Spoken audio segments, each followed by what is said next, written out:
Hi, Marco. Can I just get the team news ahead of tomorrow? Nothing really different from the last few games. Still in the last steps really from their recovery. Kenny Tete plus Tosin and Adama already working with the team. I'm going to take a decision if one or two of them they are going to be involved or not in the squad list. Not ready to start, but involved in the squad list. The player that will take more time is going to be Issa Diop. At the end, you have these three players in doubt for the match. Issa Diop is going to take more time. All the others there are going to be available. Good win at Ipswich. Tough quarter-final draw. I suppose at this stage you want to be at home, but again, it's the quarter-final. You're always going to get a tough draw. Yes, it's always. If you want to be there, it's always it's going to be tough. And doesn't matter, of course. I think all the teams they prefer to play at home. I think is a natural wish for each one of that is there. But is what it is. It's going to be tough. In the right moment, we are going to talk about it. But we are really pleased to be there. That is the main thing. The way we have been approaching the competition, the way we've been playing. The players, they did it really well last Wednesday again. The approach, how did we command the game, how nice goals that we have scored as well. And it was nice to see. Even with the changes that we made, the team performed well and team won against a tough side. I know that they did change as well, several number of players, but the way we perform was really good against a team that is being in a very good form. Not much time to train and recover after that, but the players excited ahead of such a big match tomorrow? Yes, definitely. Not big time for us, but for Man United it's the same. Both teams, they played last Wednesday night, and it's going to be the same for both. It's busy week as we expected, and we planned for it because we played last Sunday too. Between Sunday Ipswich game, no time even to prepare, recover players. We are able to change some. We are able to some of them to have a little bit break. Like William, like Leno, the players they were not involved even in the squad list. And now we come back, we arrive late as you expect, and of course was a moment for us to recover, to assess players how they are. At the same time, this morning we did already some work for the game. We are going to have tonight and tomorrow morning to prepare well the players. 2-3-0 defeats for Manchester United. Were you to tell the players that this is a potential wounded animal, they're Manchester United at the end of the day, or you pleased you're playing a side in such poor form? Always when you prepare games, and huge respect for all the teams, you know what type of club you are going to play against, we know all that. But we look really for ourselves first of all, and the main thing, the way you prepared last Premier League game against Brighton, or we did before against other teams that we play against, or we did against Ipswich, believe me, it's the same. We prepare the players in the same way. The players, they don't feel any difference during the week if the team A, B, C or D is the same for us. The only difference that the week is really, or the preparation is really short. We know their form, but as you said, they are Man United too. If you think that is going to be any situation is going to be easy because they are in a bad moment, is going to be the first mistake that we are going to make. And of course, we don't want to get surprised. We know their quality, you know what they are capable to do it. I think we had good examples last season. We played three times against them. I really believe, and most of you, when you analyze the games, you said the same, that in the three, performance-wise, we were a better team than them. On the pitch, we did very, very good things, but at the end, we lost the three. The details, they made a huge difference, and against these sides, when they have quality players like Rashford, like Bruno, all the players they have out wide, all that stuff, players that in one moment they can decide matches.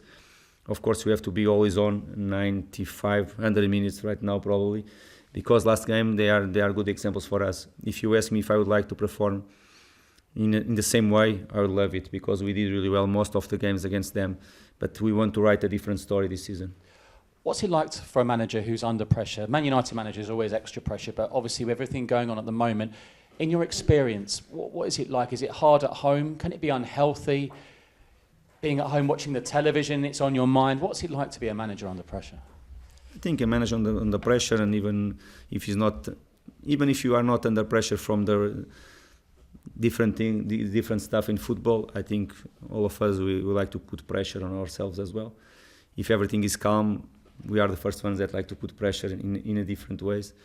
I know what you are asking me is clear. What is the situation? I look in a different way. If you are here in this job, commanding different type of clubs, pressure is a privilege. Of course, the results can help or not to enjoy a little bit more. This is the thing. Of course, if you get good results, it's more enjoyable. You have to be there. Probably the face is different. The smile in the face is different too. But that is football. At the end, is not going to be always sunshine. Sometimes you have some dark days, and you have to be able to handle the situation. About watching TV or read some things. Something that I don't do, to be honest, and some things they arrive on me, but something that I don't do. And of course, I don't know if Tena in this situation is doing the same or not. It's up to him to handle in the way he knows the way to handle the situation. There's going to be a protest with Fulham fans before the match about ticket prices. Do you feel under a bit more pressure to entertain the fans, to get them get value for money? Firstly, I said last week, and I answered for some of you, that is a commercial decision. Of course, it's not, as you expect, it's not my decision, or it's not a technical decision, as you know. Commercial decision. What I would like to see is everybody happy. Empathy with the fans. Of course, we want them just with focus in one thing. It's going to be Fulham against Man United, nothing more on the game. I understand their point of view, and of course I can show empathy for them, but at the end what I would like to ask them is for them from the first minute to make Cottage to really be bouncing, because we need them behind the team from the first minute to get a good result. Fantastic the support last 2 away games, what they did against Brighton in that second half. Of course we lift them and we push them with our performance. And last Wednesday night, a very good number of fans away from home in the middle of the week was a good sign for us again, and we need them to push the team forward. Finally, a bit of history at Craven Cottage tomorrow. Rebecca Welsh will be the first female referee for a Premier League game. She'll be the 4th official. What's that like as the role of the 4th official now? It's generated extra importance, hasn't it? And really important. First, I think we have to look as a normal situation, to be honest. I think it's going to be many people is going to look for it like it's going to be the first time. Is always is going to be always there, the spotlight. Normal situation. We already have licenses, all that stuff. Is going to be the 4th official, and is going to be a normal situation for us. Is going. I think in 2007, yes, was the first match of the day was a female at Craven Cottage too. It's going to be the first time at Cottage again. It's going to be something good for football, but for me really is a normal situation. About the importance of the 4th official is really important today in football. The emotion is always there. They have to handle both benches as well. Sometimes to give some explanations for the decision that comes from the official, that comes from the VAR right now, always in connection with all the officials on the pitch, with VAR, and is a tough job. Is always to be there in command, to sometimes to listen a lot of things from the benches that they like the emotions of the game, but at the end, I hope that everything goes well, and for sure it's going well. See you tomorrow. Good luck. Thank you very much. Hi Marco. Hi. Rodrigo Muniz ended his long goal drought with that goal against Ipswich. Could he start tomorrow? Is he giving you a bit of a selection headache at the moment? A selection headache, 100% sure. When players they do well, and from Rodrigo was not just on last Wednesday, impact he made against Brighton too in that second half. What we are analysing, seeing the training session every single day, of course, he's doing really well. I think he's being like he started the pre-season, to be honest. Unfortunately, got a small muscle injury that break a little bit his form, his momentum. But yes, he's doing well. Headache clear. I'm going to decide as always for what is going to best striker for the game regarding the plan, what we want, the opposition side as well. Right now we have 3. It's not that sometimes in some positions we have clear the number 1, and right now I have to say, and to be fair with them, the competition is being hard. I don't have that, that is going to be the number 1. Normally it's not something that I like, but to have just the number 1 and the others in a different level. But sometimes you have, because you have better players than the other, it's part. Right now I have to say that we don't have, and of course it's up to them to do their maximum, and of course after up to me to decide. could start Raul or Vinicius as well. He's competing for a place with Raul Jimenez, who hasn't scored in the Premier League since March last year. I'm sure he scores brilliant goals in training. Is it now more of a mental thing more than anything for Raul? Yes, he's competing with Raul and with Vinicius too, not just with Raul. Yes, of course it's a matter of confidence. And the striker sometimes when it's difficult to come the first, and when the first come after come more. Of course, we all can understand how he has this being in his back. It is this so heavy in his back right now, because even if our job is to give him the confidence to keep working with him, and he's working always really hard to help the team. But of course, at the end, goals are important for the strikers. It's like a goalkeeper don't concede goals is always important for him as well, and he needs to score. It's going to happen. Sooner or later, it's going to happen, because he's keeping working hard. He's keeping doing his best to help the team. It's up to us to keep supporting him, and I hope everybody at the stadium keeps supporting him too. You say you support him. What do you do on a daily basis? Do you talk to him a lot? No, I'm talking with him, but sometimes the best thing is to give the space for him, to let him we cannot make this thing so big. I know that we are talking about big number of games already for a striker, and a striker with his quality, because if he's different type of striker, of course, a striker with his story in Premier League too, because all his story in Premier League before all this time without scoring, and of course we really believe that he can go again for that level, and it's up to us. Sometimes, of course, I have some individual conversations with him. The other times, it's matter to give him the space to give him the time and the confidence to work just with the normal feedback like the others. You said you wanted to write a different story against Manchester United this season. What will make the difference tomorrow? What do Fulham need to do differently if they want to get the win this time? Attention to the details. Of course, look for what we can control, because some things we can't. And last season, some of the things they were against us, we couldn't. Was impossible for us to control. But the things that we can control, clear the details. When you look for the game at Cottage last season, when you did so well, you lost in the last minute of the game. Was a detail, individual moment from a Man United player, but was a detail, because performance-wise we did really well. The Carabao, the FA Cup game, I think we spoke enough about that game until probably the 7th minute of the game. We were by far the best team on the pitch as well. Again, the detail, mistakes from ourselves sometimes as well. And the last game of the season when we were leading the score too. It's going to be the detail, of course. Let's see how the game is going to start. We want to start well. Man United, for sure, they want to react from the last 2 defeats, and they want to show really a reaction, to show a normal reaction from a big club and top quality players, and they want really to be on the front foot too. And it's going to be a tough game. But answer direct to you, I believe that individual details is going to play a big part in the game. Just finally, picking up on the pressure question, very easy to blame the manager when things aren't going well. Can you sympathise with Erik Ten Hag, and how highly do you rate him as a manager? He had a very good impact. I think last season everyone said and recognized the impact that he had in the football club. Some up and downs can happen for any team. They didn't start so well as well, and after they had a good run. And when you are a manager, you have always pressure behind you. When you are in a bigger club, the pressure is big. Okay, I think it's a normal thing in football. It's not the first time that he's in a big club. He was in a big club in the past as well, and he knows how to handle the situation for sure. Good luck tomorrow. Thank you very much. Thank you, Ruben. Hi Marco. Hi, Just Ruben. following up from that question, how important is it for managers at big clubs to be able to have time? Because we're in an era where hiring and sacking managers is common.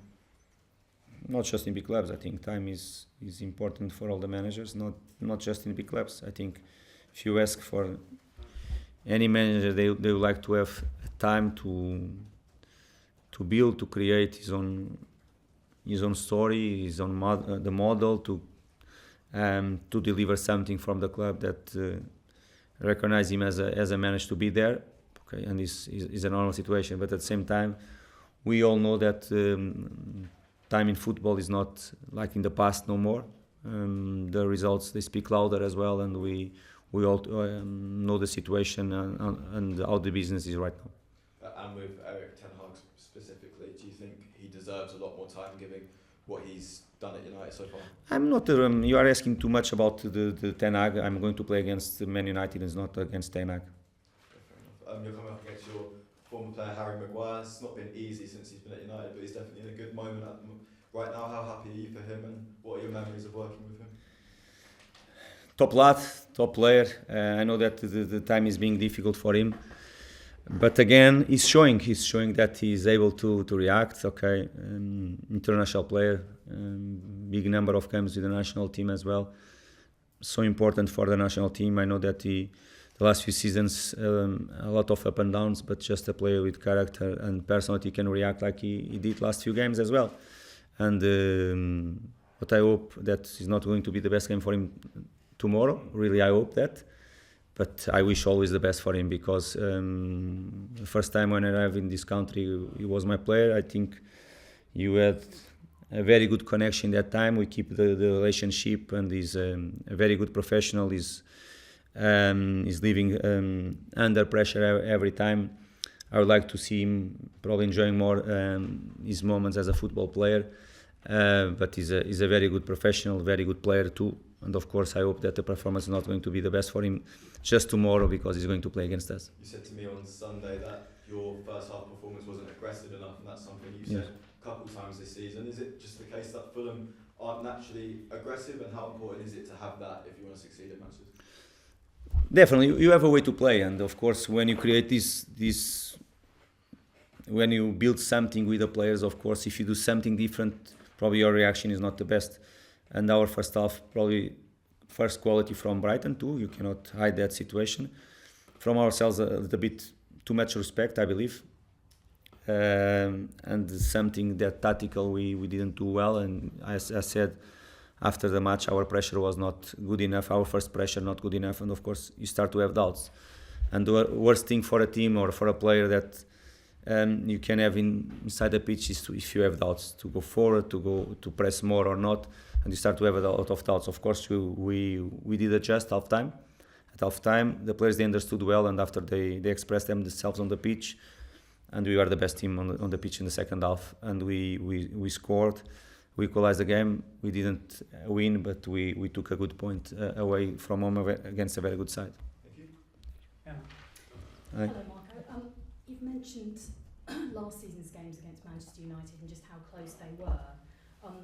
Do you look back at those with the players? Do you dwell on those results, or do you have to put them behind you and treat this freshly?